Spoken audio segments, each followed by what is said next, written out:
প্রত্যেকটা স্বপ্নের পিছনে কিন্তু একটা প্রপার গাইডেন্স থাকা অবশ্যই প্রয়োজন। গাইডেন্স না থাকলে কিন্তু স্বপ্নটা পূরণ করতে খুবই কঠিন হয়। বর্তমানে কিন্তু প্রায় এজেন্সি দেখা যায় যে টাকা নিয়ে সমস্যা করে বা গাইডেন্স ভালো থাকে না। ডিপ্রেশনে থাকতাম, ভাইয়ার সাথে কথা বলতাম, ভাইয়া একদম ছোট বোনের মতো এত সুন্দর করে বুঝিয়ে বলতো, তখন মনে হয় স্বপ্নটা আসলে দেখি বা দেখা উচিত। স্বপ্ন দেখতে ক্ষতি না। রিমার মতো স্টুডেন্ট যে সবকিছুই যার শেষ হয়ে গিয়েছিল, ধ্বংসস্তূপে দাঁড়িয়ে সে শক্ত হয়ে দাঁড়িয়েছিল। এখানে আপনারা যারাই আসবেন আমার মনে হয় তারা প্রপার একটা গাইডলাইন পাবেন এবং খুব সুন্দরভাবে প্রসেসগুলো কমপ্লিট করে আপনি আপনার স্বপ্নটাও পূরণ করতে পারবেন। হাসপাতালের বিছানায় শুয়ে থাকা একটা মানুষ কবরে চলে যাওয়ার কথা, আজকে সেও কিন্তু সুস্থ হয়ে আমার অফিসে আসছে। হ্যালো ভিউয়ার্স, আসসালামু আলাইকুম। আমি সুলাইমান মানিক, আপনাদেরকে ওয়েলকাম করছি আরো একটা ভিডিওতে।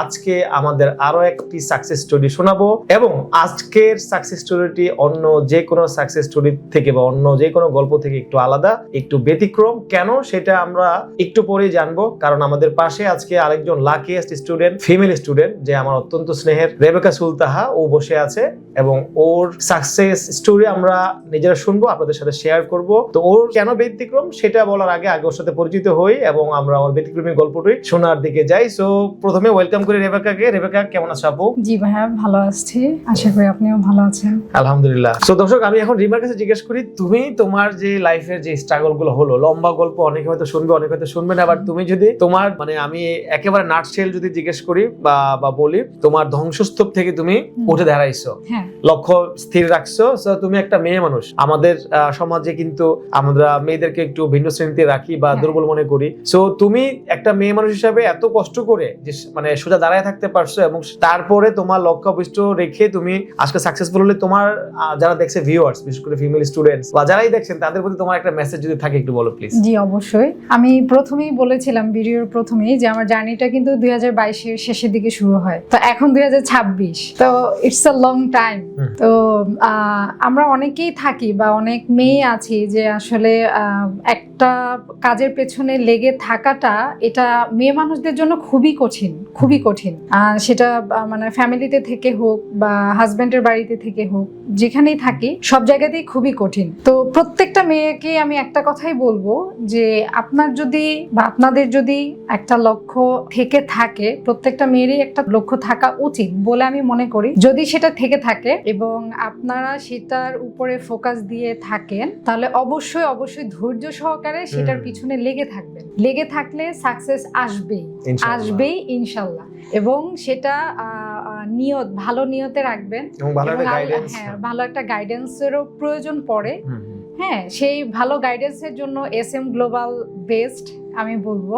তার কারণ হচ্ছে এখানে এসেই কিন্তু আমি গাইডেন্সটা, শুধু গাইডেন্স আমি বলবো না, আমার ফ্যামিলি মেম্বারের মতোই আমি বলবো যে আমি যখন ডিপ্রেশনে পড়ে থাকতাম বা ডিপ্রেশনে থাকতাম, ভাইয়ার সাথে কথা বলতাম, ভাইয়া একদম ছোট বোনের মতো এত সুন্দর করে বুঝিয়ে বলতো, তখন মনে হয় স্বপ্নটা আসলে দেখি বা দেখা উচিত। স্বপ্ন দেখি, স্বপ্ন দেখতে ক্ষতি না। কিন্তু এই স্বপ্ন পূরণ করার পিছনে ভাইয়ার যে পরিশ্রমটা ছিল, মানিক ভাইয়ের যে পরিশ্রমটা ছিল, বা SM গ্লোবালের পুরো টিমটার যে পরিশ্রম ছিল, আসলেই আমি তাদের প্রতি খুবই খুবই খুবই কৃতজ্ঞ। মেয়েদের প্রতি আমার একটাই রিকোয়েস্ট থাকবে যে যত স্ট্রাগলই থাকুক লাইফে, ফোকাস থাকবেন, ধৈর্য ধরে থাকবেন, আল্লাহর রহমতে সাকসেস চলে আসবে। সো দর্শক, আমরা অনেকদিন যাবত কাজ করছি, দীর্ঘ 16 বছর আমি আমার এই কোম্পানির সিইও হিসেবে কাজ করে যাচ্ছি। আমরা অসংখ্য স্টুডেন্ট দেশের বাইরে পাঠিয়েছি, স্পেশালি SM গ্লোবাল এডুকেশন সবসময় মেয়েদের পাশে সাপোর্টিভ বড় ভাই হিসেবে বা গার্ডিয়ানের মতো কাজ করে থাকে। সো আমাদের সাথে রিমা যেহেতু একজন ফিমেল স্টুডেন্ট, ওর কি এক্সপেরিয়েন্স হয়েছিল বা আমাদের সার্ভিস নিয়ে যদি কিছু বলার থাকে, রিমা প্লিজ একটু দর্শকের সাথে শেয়ার করো।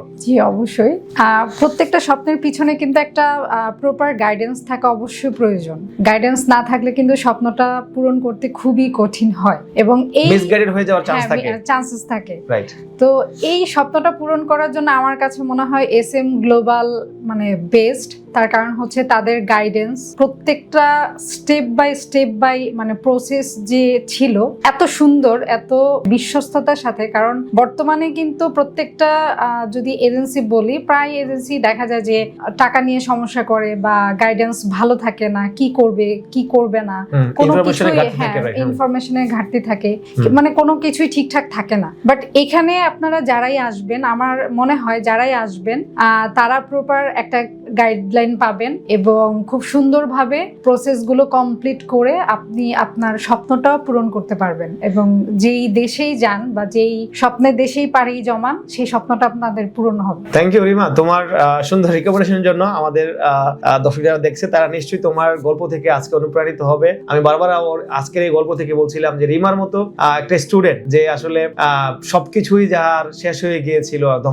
ধ্বংসস্তূপে দাঁড়িয়ে সে শক্ত হয়ে দাঁড়িয়েছিল এবং আমার গাইডেন্স মতো বা আমার যে ইন্সপিরেশনাল কথাবার্তাগুলো সেগুলো সে ফলো করেছে বিধায় আপনাদের সামনে হট সিটে বসে সে তার সাকসেস স্টোরি শোনাতে পারছে। এখন মুখে হাসি চমৎকার লাগছে আপুটার। তো এই হাসিটা হচ্ছে পৃথিবীতে আমি মনে করি সবচেয়ে দামি জিনিস এবং ও নিজে হাসছে না, পাশে ওর মাও বসে আছে, সেও হাসছে। এরকম একটা মানে আমি বলবো যে হাসপাতালের বিছানায় শুয়ে থাকা একটা মানুষ যে কবরে চলে যাওয়ার কথা, আজকে সেও কিন্তু সুস্থ হয়ে আমার অফিসে আসছে, মানে বেশ কয়েকবার আমার জন্য খাবার তৈরি করে নিয়ে আসছে নিজের হাতে রান্না করে। এটা আমার জন্য অনেক বড় পাওনা। আমি আশা করছি যারা দেখছেন তারাও রিমার এই গল্প থেকে অনুপ্রাণিত হবেন এবং কখনোই একটা যে শব্দ আছে ইংরেজিতে never give up, never give up. So এই শব্দটা যেন আপনার মধ্যে থাকে এবং তাহলে আশা করছি আপনি আপনার যে কাঙ্ক্ষিত স্বপ্ন বা আপনার লক্ষ্যে আপনি পৌঁছতে পারবেন। সো দর্শক, আমরা এবার জানার চেষ্টা করব আমাদের রিমা কোন তার একাডেমিক ব্যাকগ্রাউন্ড কি ছিল, সাইপ্রাসে ডিপার্টমেন্ট যে পেলো সেটা, এবং তার সাইপ্রাসের কোন ইউনিভার্সিটি বা কোন প্রোগ্রামে পড়তে আছে একটু রিমা শেয়ার করো প্লিজ।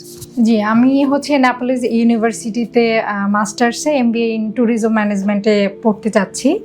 তোমার একাডেমিক ব্যাকগ্রাউন্ডটা প্লিজ। আমার একাডেমিক ব্যাকগ্রাউন্ড ছিল অনার্স কমপ্লিট করেছিলাম এশিয়ান ইউনিভার্সিটি থেকে এবং আমার মাস্টার্সও কমপ্লিট করা ছিল। তা আমার এটা ডাবল মাস্টার্স করা। এই ডাবল মাস্টার্স করতে মানে এত আনন্দ বোধ আমি ফিল করতেছি, এত আনন্দ হচ্ছে এবং আমার ইচ্ছা আছে যে আমি এই কোর্সটা কমপ্লিট করার পর মানিক ভাইয়ের মাধ্যমেই আমার শেষ টার্গেট হচ্ছে পিএইচডি করা। সো এই ভাইয়ার মাধ্যমে আমি পিএইচডি অবধি পর্যন্ত যাব, আমার সেই ইচ্ছেটা আছে। ভাইয়ার কাছেও আমি দোয়া প্রার্থী এবং আপনাদের কাছেও আমি দোয়া প্রার্থী যেন আমার ওই স্বপ্নটাও পূর্ণ হয়। Thank you. সো দর্শক, এতক্ষণ আমরা রেবেকা সুলতাহা রিমা ওর গল্প শুনলাম এবং আশা করছি আজকের এই গল্পটি আমাদের অন্য যে সাধারণ আমাদের ফিডব্যাক গুলো বা আমাদের যে ইন্টারভিউ গুলো আপনারা দেখেন, মানে স্টুডেন্টের রিভিউ, ভিসা প্রাপ্তির অনুভূতি, সেগুলোর মতো না, একটু ডিফারেন্ট। কারণ আজকে আমিও আসলে অতটা চন্মনে ছিলাম না, কারণ ওর গল্পটা এতটাই স্যাড, এতটাই আসলে মর্মস্পর্শী, যেটা আমি যত পুরোটা প্রসেসের সাথে ছিলাম আমি জানি, যার কারণে হচ্ছে আমার মধ্যে আসলে আজকে ওই ফিল্ডে কাজ করেছে। আমি খুব বেশি প্রশ্নও করতে পারিনি। রিমার গল্প থেকে আমি বারবার একটা কথাই আমার ভিডিওতে বলেছি, আজকে লাস্ট মুহূর্তে এই কথাটাই বলবো, যে কোনো সিচুয়েশনে আপনি গিভ আপ করবেন না। আপনার ফ্যামিলির অবস্থা যত খারাপই হোক না কেন, আপনার অর্থনৈতিক অবস্থা যত খারাপই হোক না কেন, অথবা আপনার স্টাডি গ্যাপ, অথবা নানান ধরনের যে সীমাবদ্ধতা ফিমেল স্টুডেন্ট হিসাবে হোক, সেগুলোর দিকে চিন্তা না করে আপনি যদি আপনার লক্ষ্যে স্থির থাকেন, ইনশাআল্লাহ আল্লাহ আপনাকে সাহায্য করবে এবং আপনিও রিমার মতো শেষ হাসি হেসে আপনার কাঙ্ক্ষিত লক্ষ্যে পৌঁছতে পারবেন। সে প্রত্যাশা ব্যক্ত করে আমি সুলাইমান মানিক আজকের মতো বিদায় নিচ্ছি। এতক্ষণ যারা কষ্ট করে ভিডিও দেখলেন সবাইকে অসংখ্য ধন্যবাদ। Thank you so much.